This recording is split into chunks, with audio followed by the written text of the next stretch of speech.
Gatorade loser. Welcome, everybody, to the Week 4 edition 2017. This is the Web.com podcast. We got a couple of gents with me today. We got an A-Brack. Hey. And we got a Keel Pro. Howdy ho. Oh, man, guys. So, Caleb, shut up. So, this week was a pretty kind of back to normal week for most teams, I would say. But this week was kind of a boring week. Honestly, it really was. I mean, I'll be honest. It was every a little game dry. Every game went basically how we thought. Well, except when we'd make ridiculous upset predictions. Mm-hmm. But every game went pretty much how we thought, and there's no real close ones. Yeah, and it was funny, too, because Game of the Week poll was like last night was like 1-1-1-1-1. Yeah, like 4 people voted.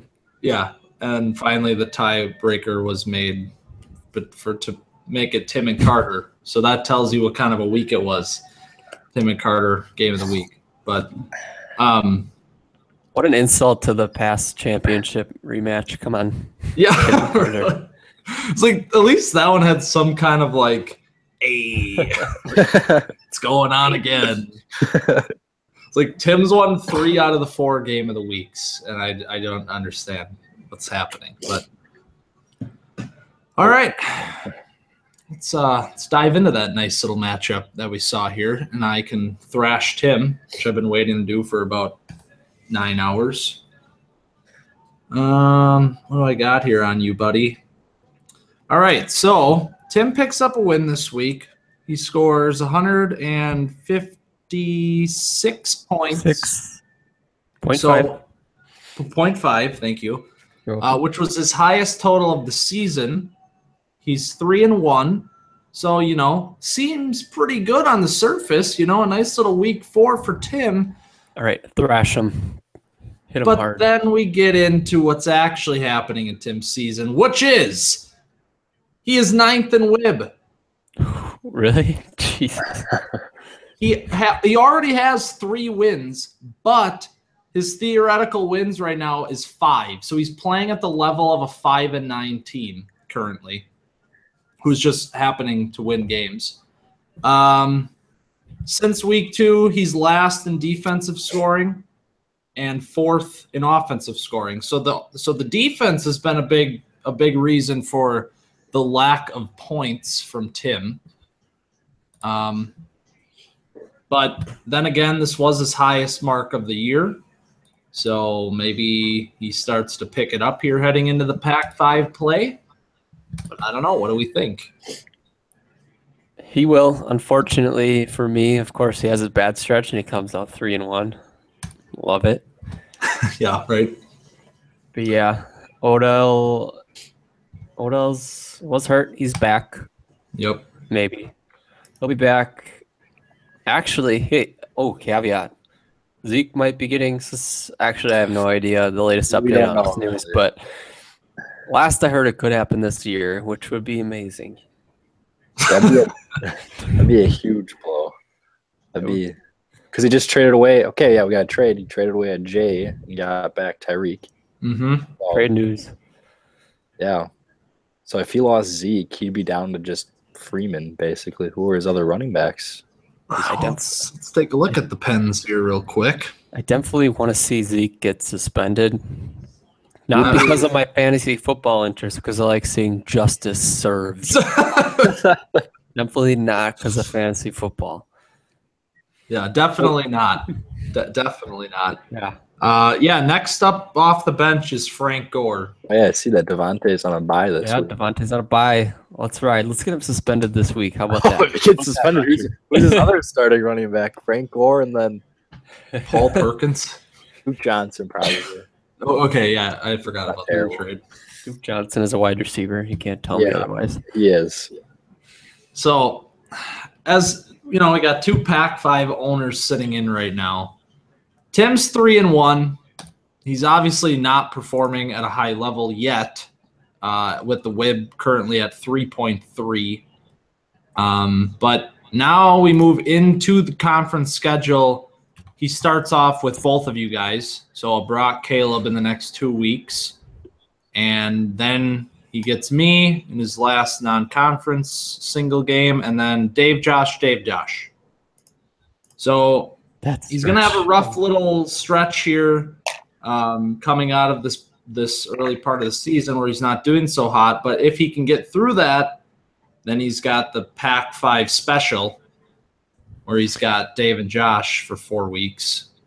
So you're telling me if Tim gets through the stretch like 500 and then plays Dave, Josh, that he can pretty much underperform the entire year and make the playoffs? Yeah. Almost. Yeah, that's pretty much what I'm saying. Love hearing that. I mean, it's a little bit similar to Caleb last season, going 8-6 with not very good statistics. And now, I mean, we all kind of picked him like no doubt playoffs, like he's got a loaded starting roster. And if they can find a way to pick it up and be consistent, or if he at least cleans up the defense a little bit, then, I mean, he's still got the talent, obviously, but yeah, he's definitely been lucky at this point to start 3-1. He's also trending upwards, improved in points each week so far. Yeah. Yeah, so it's a little bit deceiving where he's at right now, but still not what you want to see as a team who is hoping to win his first Pac-5 championship. So, Carter, on the other hand, I think it's really interesting with Carter's season because he is kind of the definition of like middle of the pack team right now, but he's 1-3. He's actually 4th in WIB right now. So he's having a pretty solid year in terms of his outputs. You know, he's been over 140 in 3 out of 4 weeks, but just he hasn't been running into the right teams. Let's just put it that way. Yeah. You know, he's got an 8 WIB and a 6 WIB. The 6 was a loss. This week was 4. So he's kind of been the opposite, where he's been doing okay and he's been losing his games. So how does it feel that Andre Ellington's in the starting lineup on this team and putting Shut up up. double-digit points? I saw that today and I was just like, he didn't do this to me. Oh God! Holy crap! He got 27 points from his kicker. Greg Zuerlein. Wow. That was the other thing too. I'm adding up his offense today, and I'm like, what the hell? He's only scoring like 50 points. And then I was like, wow. Greg Zuerlein literally saved his day. Oh, yeah, 17, 9, 12, 27. That's insane. That's got to be like a record for kicker through 4 weeks. Yeah, I mean, that's like the MVP of his offense. Averaging 16 points a game. That's an elite. That's not an elite. That's a very good running back score. Yeah. Who says kickers are? That's more than any wide receiver.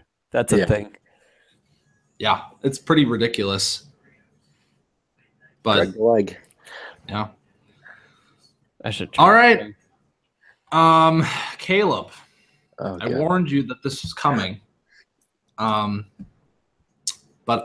I'm gonna start with myself. All right. And then I'll get to you. The dick a little bit. Yeah, I'm gonna grab my crank here real quick. So as Caleb just tweeted right before we went live, I am the 4th team to start 4-0 in a season. And all 3 did go on to make the playoffs.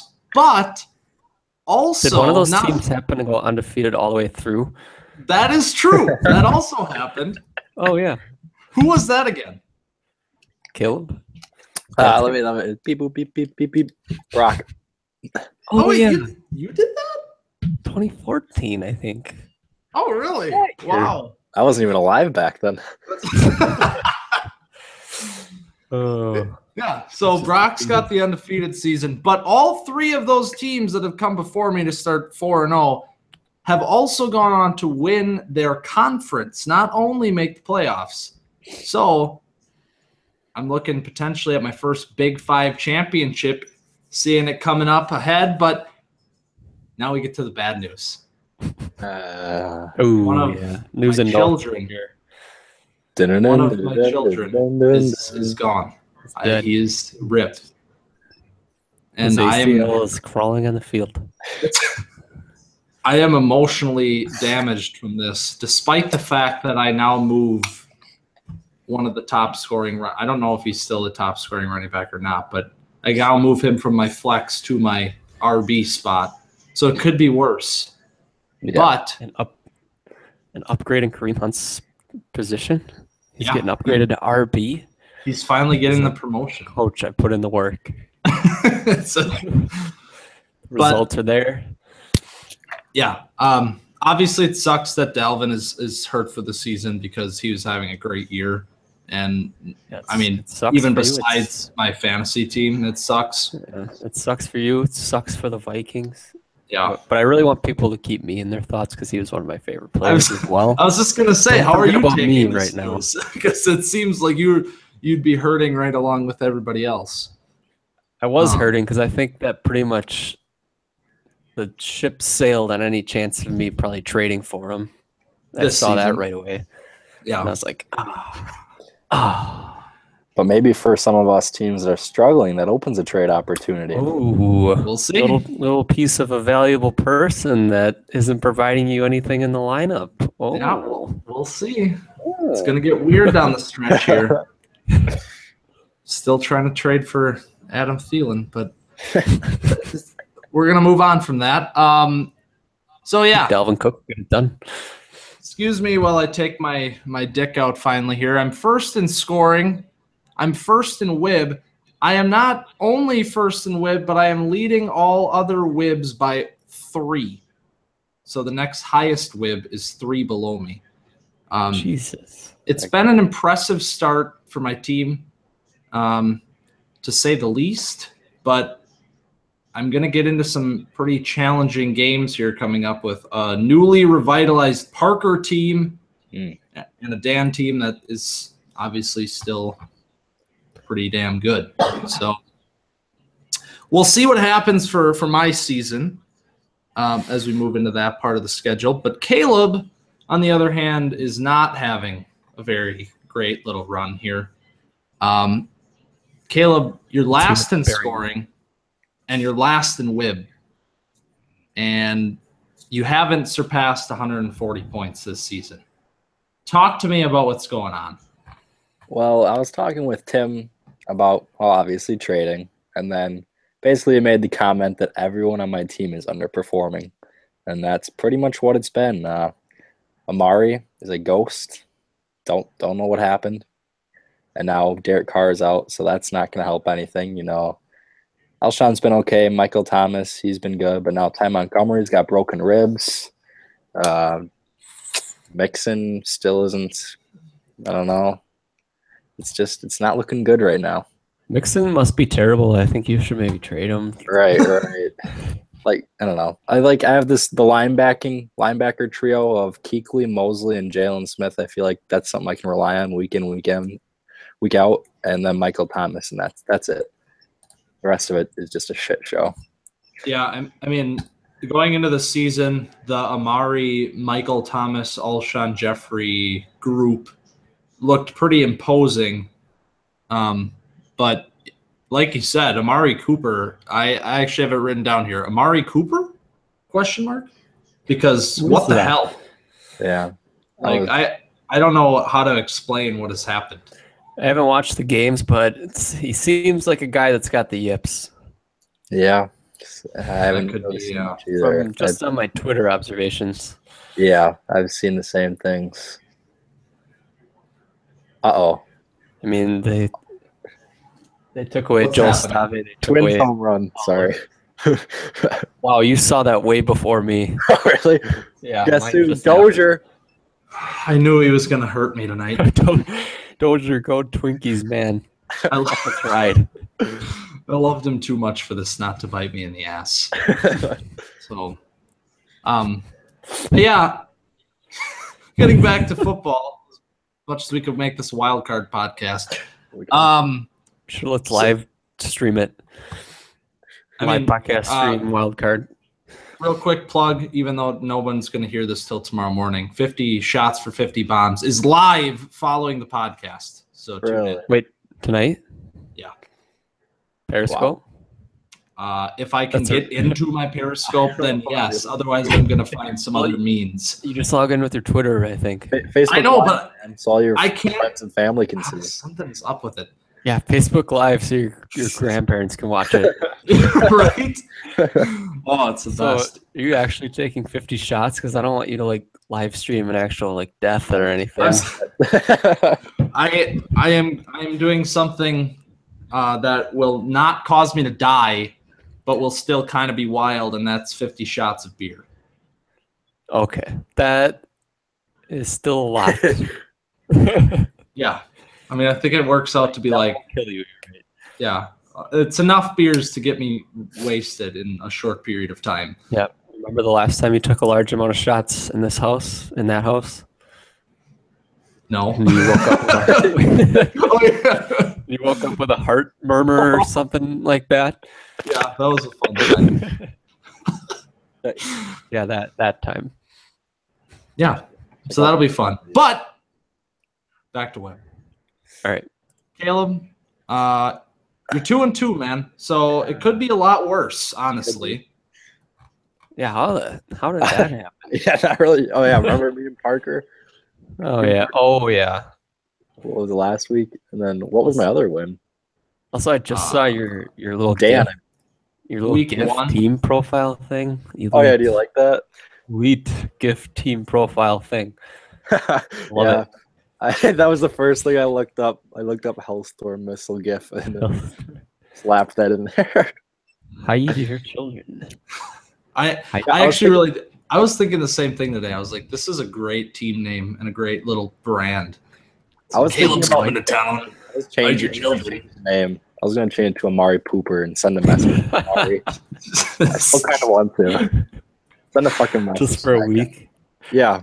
Just see if Can you imagine if an actual NFL team did that? What if the Oakland Raiders, like, hey, Amari, step into my office. We are officially the Oakland Amari Poopers this week. Yeah. Light a fire under your ass. Or it would rattle the shit out of him and he'd never catch another pass again. Probably. Probably the latter. Hey, speaking of teams that have changed their name recently. Yeah. Whoa. Tay-Tay. Rip. End of an era. And start Cam of U Diggins. That was a long era. Yeah. I mean, I'm not convinced that it's not going to come back after this week, but it worked. I mean, Wake up calls are hot in Webb. Yeah. Is that Tim's That's why I wake up wanted call to for do- Russ? This week we got Cam Newton getting a wake up call. I'm Yeah, Amari do it. Cooper. Do Amari I'll Cooper. do it. All right, I'll do Amari. All right. I'm doing it right now. yeah, Parker, after posting a week low of 117.1, he now comes back with a 195.2.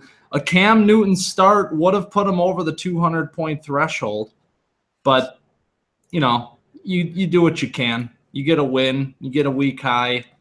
And now all of a sudden, Parker, who we've kind of been ripping on for 3 weeks, is, you know, now he's a little bit deserving of some praise here. Parker's soon going to find out with owning Lamar Miller is he'll have one of these games and he'll follow it up with games. I'll tell you the exact stat line. 17 carries, 55 yards, 3 receptions, 27 yards. And no touchdowns. No touchdowns. That's the Lamar Miller game. I just think it's funny because we've kind of, at least I've been hearing it this way, that it's the Texans were kind of like making this transition, like, ooh, Deonta Foreman's taking the job, like sooner rather than later. And then Parker goes out and makes the trade for him, trades a few draft picks, and I mean, he gets a huge output out of him this week.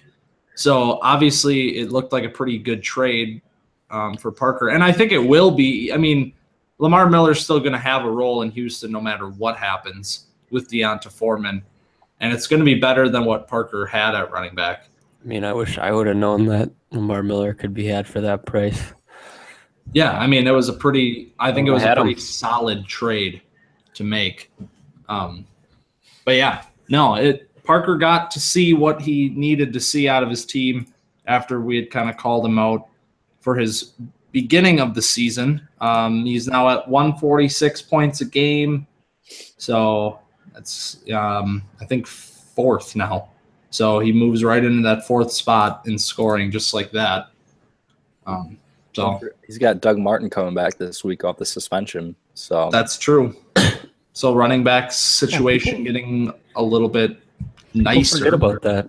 Yeah, really. Yeah, same.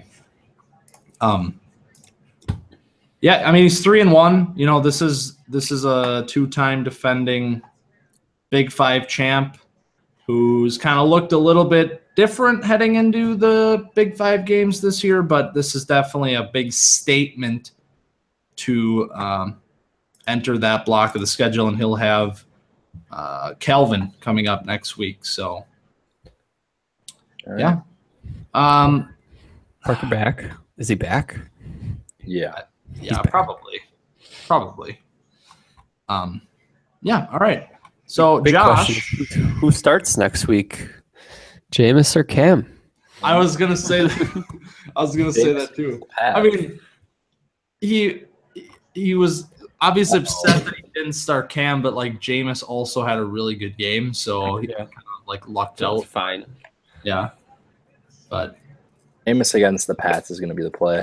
Pats 32nd against the pass. yeah, they've been awful on defense this season. Yeah, It's really weird. Yeah, I saw that today. We got the 2 of the top 3 passing offenses facing the 2 worst passing defenses on Thursday. Wow. And like Thursday night That football, it'll game's probably gonna be be like a 17-14 struggle. no, it's got to be. If Rams 49ers can put up We'll like see. 8 points, If Thursday night football can ruin this, it can ruin anything. sure. We got another update for you, Mingo here. Things are happening? another home run. Another home run. Another home run. Rosario. Let's just forget about that right now. Hey, this is a wild card podcast. So I thought live. That's what we're going. Yeah. Well, before I leave mid on air to go grab a drink, let's talk about Josh, who we all, 50% of us had a great time with this last weekend. Mm-hmm. That was fun. But Josh didn't have much fun this weekend in terms of fantasy football. So 104.4 for Josh. That puts him at a 90.8 point loss, which does in fact move him into the 4th biggest blowout spot of all time. Wow. So it was a pretty rough game for Josh. Silver lining. Okay, you finish. Finish your thought.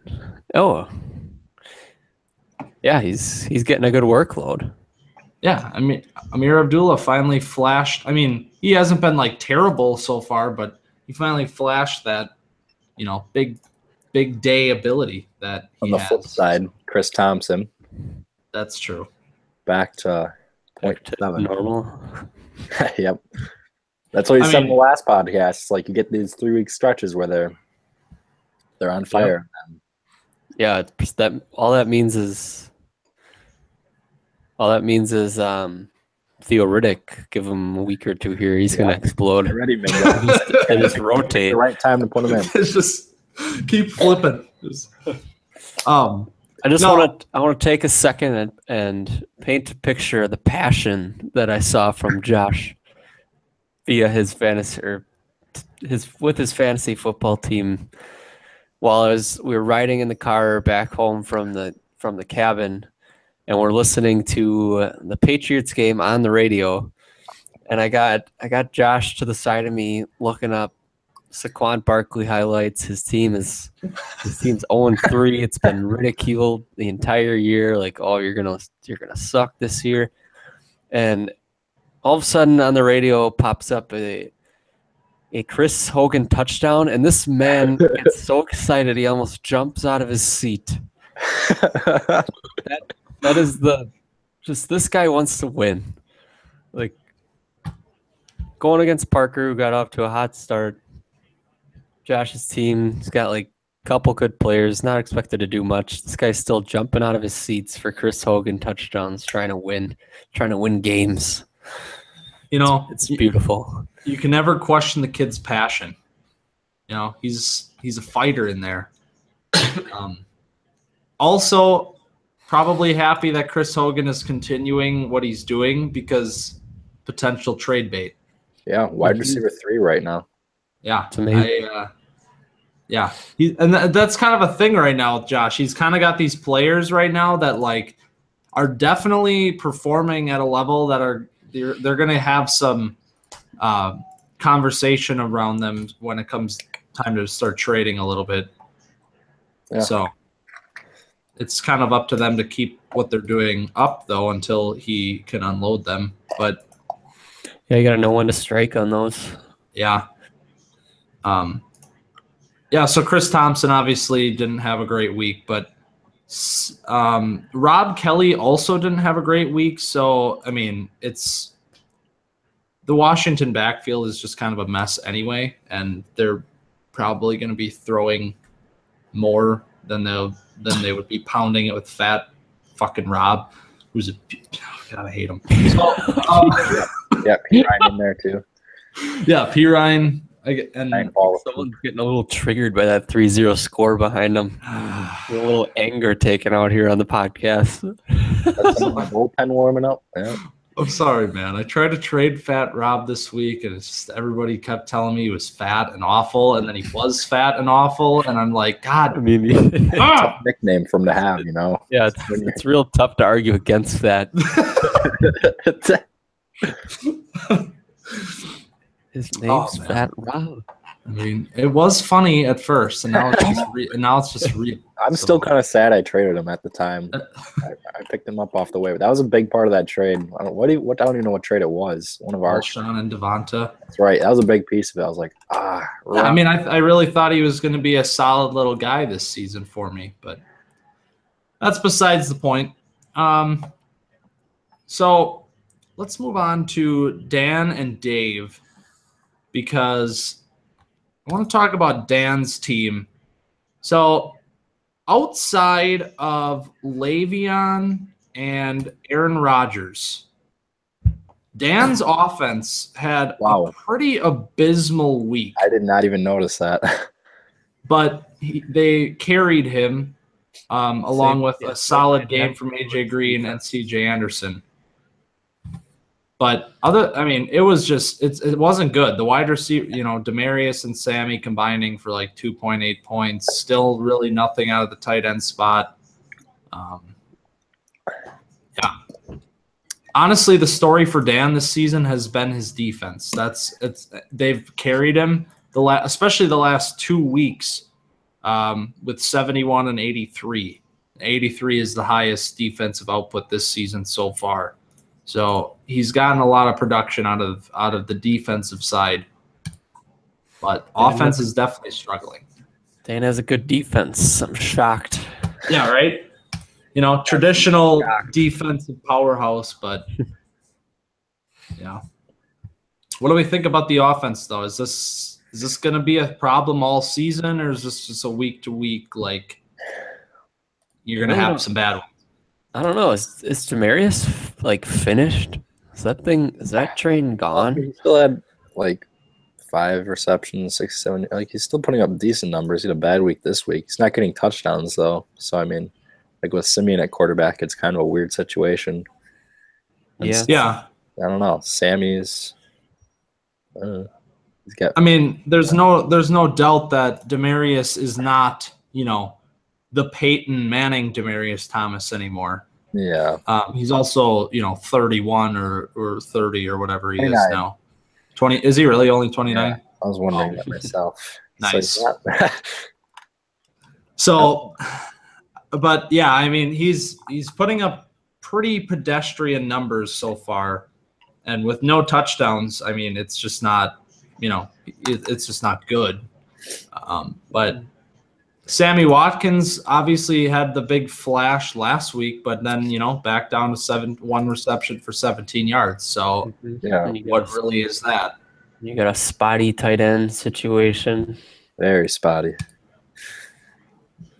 But see, what's funny is that, his offense literally, it looks pretty bad for most of it.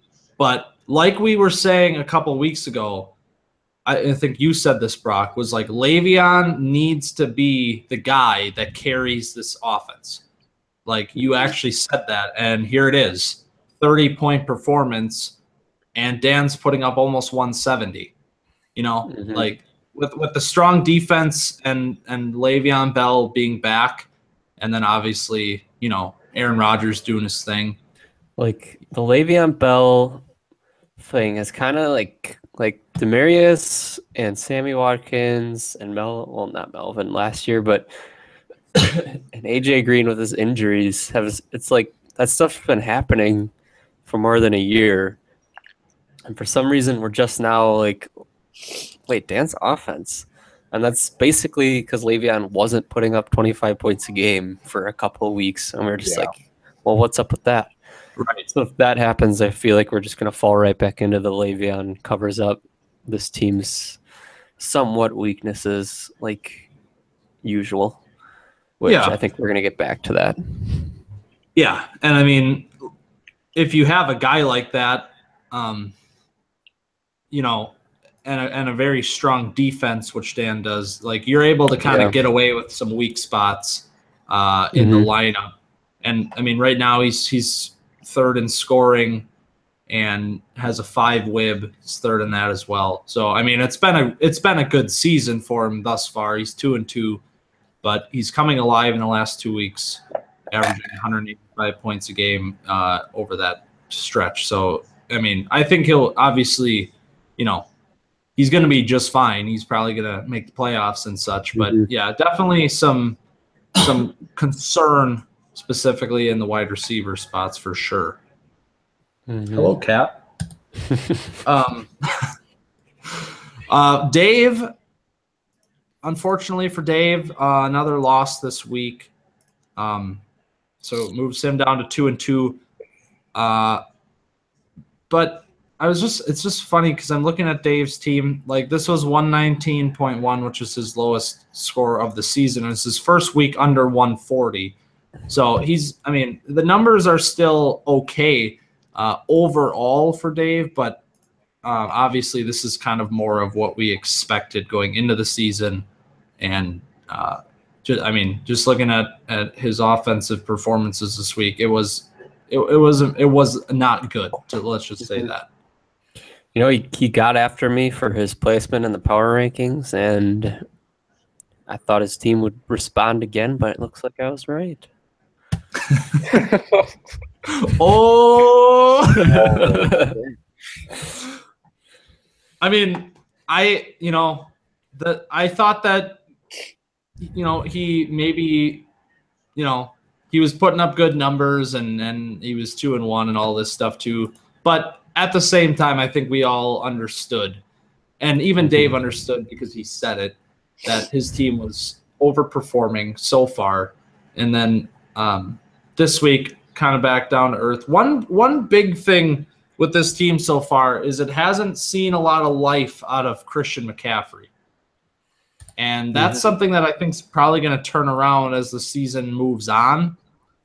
But in the year of the rookie running back, so to speak, it's kind of I would imagine it's a little bit upsetting that your second overall pick hasn't really shown you much thus far. Yeah, and I know, like, I haven't watched any Panther games, but I've heard that he's playing good. Like, he's getting involved. He's obviously struggling to run between the tackles, which I think everyone kind of expected. Like, it's obviously not his game, and I feel like that's kind of taken away. Like, he hasn't gotten the end zone yet. Like, that's kind of affecting that. But yeah. Like, yeah, right now, like, this year, is he going to be anything more than that, like, pass catching back? That's just not what you want exactly in fantasy, especially in ours where they're not a PPR threat. Yeah. I think I mean, obviously the Panthers' offense was also not very efficient through the beginning part of the season too, so that probably didn't help. But yeah, I mean, like you said, his biggest play and his biggest game of the year was a reception.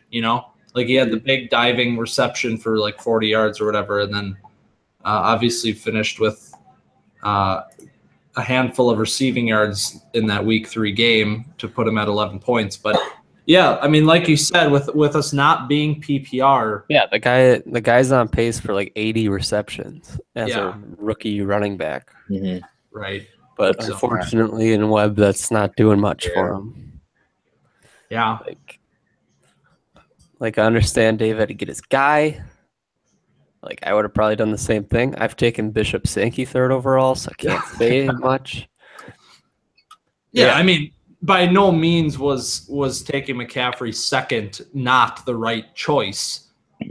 It's for me. I mean, seeing what Fournette and Cook and some of these other guys have done that were picked around him, I think it's just probably maybe a little bit like frustrating, but I think it'll turn around as the season moves on. Yeah, maybe for he'll sure. get As in the the end Panthers zone. get it figured out. But yeah, he's got DeMarcus Lawrence. Yeah, so he's got a stud on the defensive side of the ball for maybe the first time in his career. Possible trade piece? Maybe. We saw trades for defense last season, so maybe that similar to kind of a Khalil Mack kind of deal, same position. Yeah, for sure. All right. Last game of the week then was Abrac and Kelvin, the championship rematch. Hey. And it went just how it went last year in the title game. So Abrac, yeah, you won. Nice job. Thank you. Good work. Thanks. I saw today that somebody selected Todd Gurley as the NFL MVP through a quarter of the season. So was that a good trade that you made? I couldn't tell. Good trade. I kind of went out on a limb with that, with how not good he looked last year, and I found the tweet where I kind of said why I was making this trade. Like I need to get, like I know Todd Gurley had a not good year, but like those good teams in Webb, like Dan and Parker, they have that number 1 guy, and I had to take my chance, try and, like I knew Gurley had the talent, try and get him, give up a JE who had a really good year, and Todd's doing good and a JE is doing not good. So I'm pretty happy so far. Yeah, and I think that last season was obviously very concerning for Todd Gurley owners, but at the same time, I think everybody recognized that the problems were a lot more than just Gurley. Mm-hmm. And now the Rams, going out, getting the new coach, getting some new linemen, adding some weapons on the perimeter, and now you see here, here's Todd. This is the Todd that we saw his rookie season, that we saw at Georgia. This, and I mean, credit to you, and it's a buy low situation and a sell high on a JE, and I mean, it's just one of those things that just happened to work out on both sides. I mean, then again, Tim just ended up trading JE to fix his wide receiver position, but it's looking real well too with how inconsistent the rest of my team, besides your Tom Brady's and your Jordy Nelsons, have been. Because who knows where I'd be if I had JE's 5 points a game going whatever right now. Yeah, wouldn't be going well. Mm-hmm. Yeah, and I mean that's Julio. Yeah, Julio's been like shaky, no touchdowns. Steelers' offense is not that good, which kind of is hurting me. Yeah, it's not kind of in a little weird spot with this team. We're getting carried by Todd. And Brady. Yeah, Brady and Gurley alone have obviously been a large percentage of your offensive scoring every week. But then again, like Antonio Brown has had a couple of Antonio Brown games and then a couple of not Antonio Brown games. And like you just said, Julio just hasn't found the end zone yet. But, for me, it's like clearly you're still, in my opinion, the best team in wet. And the fact that all of your guys haven't necessarily been firing and you've still, been consistently scoring pretty highly on offense, and now sitting at 2-2 with the last 2 weeks, averaging 191 points in those 2 games. It's kind of just the motto of I feel like the podcast so far, and even this entire season, is just like it's going to take some time. I feel like we've just been saying that for 4 weeks. Like this team's got to wait for this guy to get going, or, you got to wait for this. And that's happening because you've won your last 2 games. Dan's won his last 2 games. It's the things are happening. Parker gets a week high this week, but it's a slow process, it seems, this year. But yeah.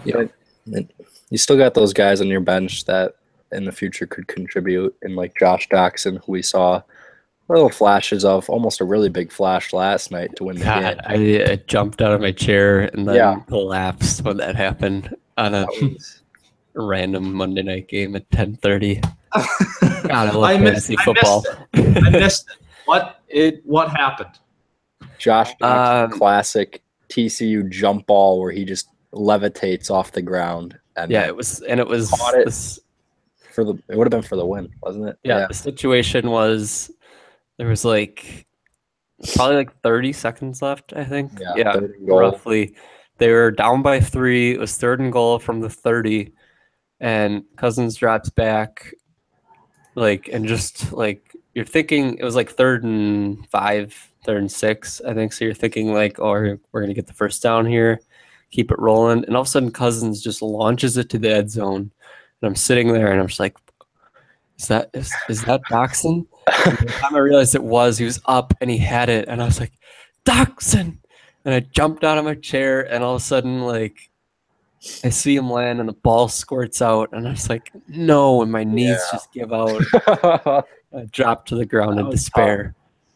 I've been looking for flashes of Doctson, and that was the one I needed, where he just flies the guy, and then he just, he would have caught that. That would have been huge.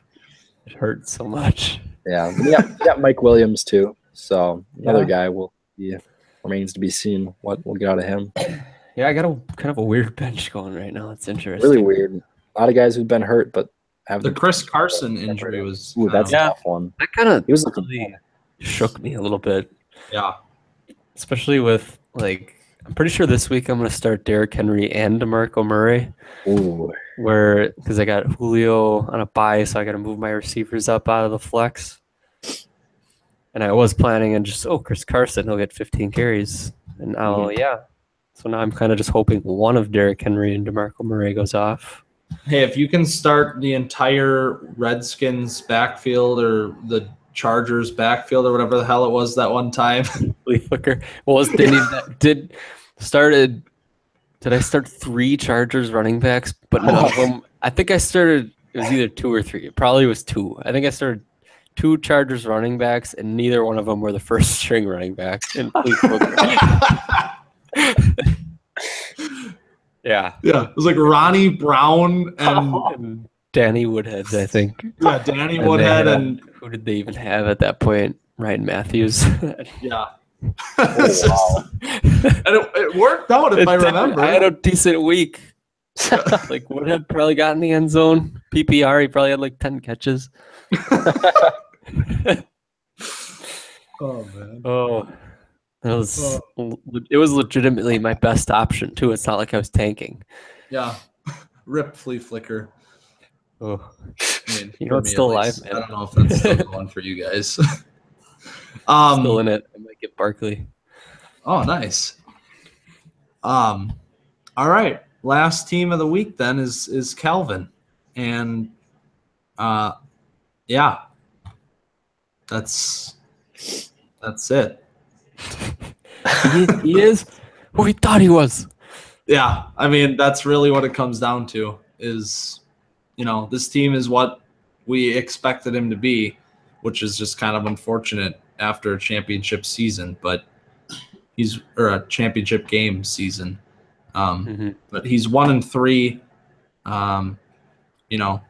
scoring, what is he at here? 133 points a game. So that puts him like 8th, I believe. The good news is looking for the silver linings here. Cooper Kupp. Yeah, I was going to say that. What was that, a late second round pick that he made from his phone where he's just like, is that Kupp kid still available? Yep. He is. All right, I want him. And despite Dave's vehement attempts to acquire Cooper Kupp in trades, he's stuck with this guy. And I've been hearing nearly untouchable for Cooper Kupp. Ooh. Jeez. So, I never realized this until Kate asked me this weekend, where she was just like, why do they keep saying his full name all the time? And I realized that I do that too. No one ever says Cooper Kupp. It's Cooper Kupp. It's the most fun name to say. It's Cooper Kupp, It's not Cooper.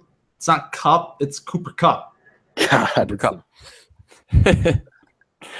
I remember when Josh brought up the name Cooper Kupp and sent it to the web group chat. He was like before 2 years ago. Yeah. And I'm just like, because this white guy, sorry, Dave, is going to do anything in the NFL. And then here he is. Yeah. But brownie points for Josh. That was a good find. Yeah, really was. Really early too. Yeah. Yeah. All right. So I'm just looking at the Twitter page. Segments. I was just looking at the Twitter page. I tweeted it out super late, like right before we started, for questions, and there hasn't been any, which I know. Oh my God, which I know that Tim has definitely seen the tweet because he's checking Twitter every 5 seconds. Mm-hmm. So if there's no questions from Tim, then probably won't have any. And other than that, news and notes. Keel has a new Quick Trip. Yeah, well, how is that for us? It's huge and it's incredible. It's about as nice as Quick Trips get. Which is super nice. Wait for that. Dude, 24 hours, way more stuff in there. Like, way more stuff. Full beer cave with a very impressive craft beer selection. Full beer cave. Big shelf of wine. Mm-hmm. Wow. Yeah, it's great. I can't wait. Check it out. I will. Stop on by. I'll be there tomorrow, 3 to 11. All right. So, lightning round predictions, and then we'll wrap this show up for the week so I can go watch the Yankees lose and take 50 shots of beer. I can't wait to watch that. All right. Is that going to be like a whole long show, or is it going to be? I mean, I'm going to have to try to drag it out at least a little bit, or I'm actually physically going to be in trouble. Yeah. Mingo, you might want to watch the game real quick, all right? You just want to watch it. Get up! Get up! Who's on base? Is that Beatty? Yeah. It's. Oh, baby. These wild card games, man. What an idea. Round. Let's do it. Come on. I gotta get into this shit. Okay. Well, now he's got some energy. Let's ride. Let's ride. Okay. We're getting into conference games. This is an exciting time of the year. And we're starting off things in the Big Five with a Corf-Dan matchup. And this is a different Corf-Dan matchup than what we've been used to seeing in the last couple ones. So, what do we think? This is a big one.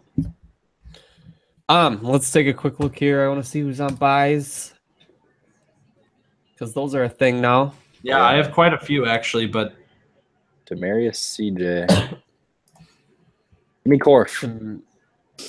Demarius CJ. A couple of good defensive players. Yeah, Corf 5-0. Let the dream continue. That's right. I'll pick myself.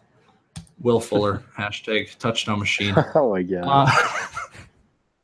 Started him. Dude, I had no conception of what was happening. Caleb literally texted me with like that tooth face, like the face, and he's like, "You're starting Will Fuller," and I'm just like, "Yeah, who else am I supposed to start?" To get scored on, of course. I didn't even think I could jinx myself into that one. It was a really great lead up to the Alshon Jeffrey trade talks, though. That was impressive. Yeah. All right, Parker and Calvin. Parker coming off week high. Calvin struggling a little bit. Parker.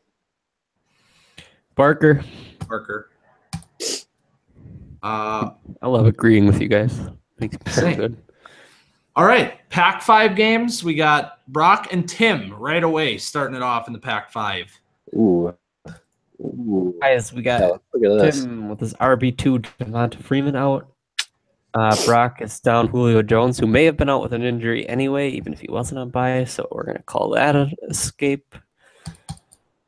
Yeah. I mean, I'm going to pick you. If Tim's down one of his offensive starters, I'm picking you. Yeah, I'm picking you too. All right, let's ride. I always pick myself. What else here? Oh, a Dave Josh game to start off the Pac-5 schedule. Ooh, let's take a look here. I mean, Josh is coming off a near sub-100 game, and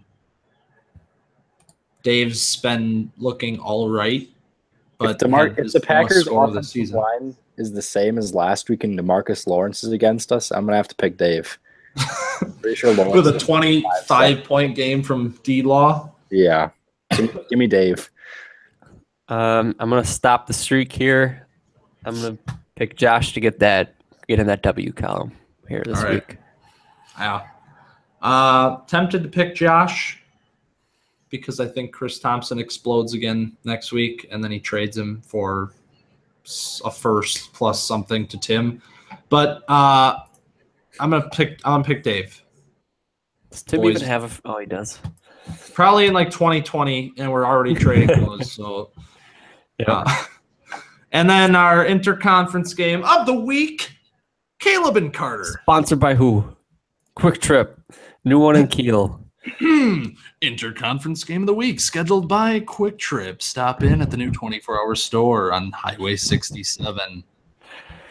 You got a knack for those. Maybe I'll go into radio. Amari Pooper will be a wake-up call. Oh, yeah. Can't forget about that. We'll see. What are we looking at for buys? I don't have Michael Thomas. One of my – that's not good. Wait a minute. Carter's suddenly down Matt Ryan to a buy, and I think his backup was Derek Carr. Derek Carr's hurt. Uh-oh.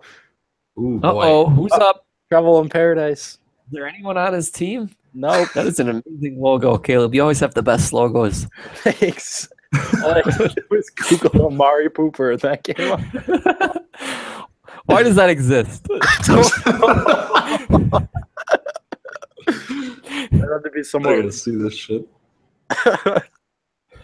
I was gonna pick Carter, honestly, but now that he's probably gonna be starting like Joe Flacco or something, I'm gonna go Caleb. Is that actually who's starting? I mean, it could be. I don't know who's on the wire. Look like I don't know. I don't know if does he have a third QB on his roster? I'm just going to check. On a bye. Carson Palmer, Blake Bortles, Andy Dalton. Those are the three choices. Yuck. Andy Dalton. Nope, he's against Buffalo, dude. That's not going to go well. I don't know. I'm picking the Poopers. Yes. All right. Give me the Poopers. I'm a believer in wake-up calls. Clean sweep for the Amari Poopers. Watch out, world. Right. All right, fam. Did we just have 4 clean sweeps? Yeah, we did. And now we'll probably all be wrong. Yeah. Damn it. But all right. Well, nice little week 4 in the books. And now we're moving on to the big boy schedules where dreams are made or broken. Dun, dun, dun. Wow. and my hopes of 14-0 may die with Le'Veon Bell. Yeah. All right. Any last words, fellas? Make it a great week. Yeah, let's do that. Let's get the Yankees win here tonight. All right. Go. Be sure to check out Periscope or Facebook Live or any other face streaming service that I can find. Go Twins. I've been a fan my whole life. Shut up. You guys have been to a game, haven't you? I have. Been more to how many Yankees games have you been to, Corf? 1. How many Twins games have you been to? 1. Ooh. Suck it. Shut up. I got trashed at Target Field. It was awesome. How many Yankees games have you watched this year? How many Yankees games did I watch this year? Ask me how many baseball games I watched this year. How many baseball games have you watched this year? 0. How many? I didn't even turn on a Brewers game when I was like bored and there was nothing else to do. Wow. I didn't watch a Brewers or any baseball game start to finish this year. Wow. Yeah, I mean, I've watched a few random innings, like, Yankees are on ESPN 2. And it's like, oh, yeah. I did quite a few tune into the Brewers for the first inning, tune out in the 4th inning, and then tune back in at the end. Or just tune in at the end. Did a lot of that. Yeah, baseball is getting hard for me to watch, honestly. Until it matters, like right now. And then it's awesome again. Yeah. God, I just want it to matter. Well, So many games. It's right on there. It's mattering right now, Caleb, on your TV. You're watching it mattering right now. I just want it to matter for the Brewers, man. It's been too All long. right. I'm out of here. All right. Bye. Bye-bye.